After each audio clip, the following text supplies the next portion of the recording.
Your safe, 90% probability trades are failing because you're placing your strikes in no man's land. Most options traders blindly pick the 16 delta strike. They trust the math, assuming the probability remains static. But the market isn't a calculator, it's a map with terrain. Here is the fatal flaw. If your 16 delta short call sits just below a major resistance level, your probability of profit isn't 84%.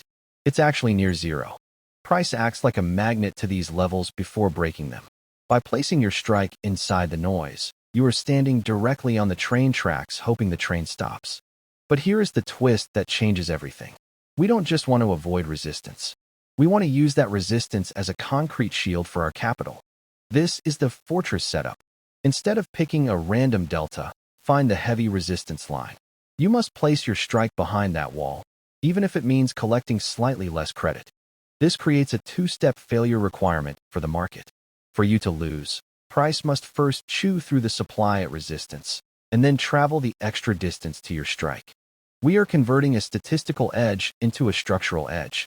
When you combine the math of delta with the physics of support and resistance, your probability of success compounds. Stop guessing. Let the chart build your defense.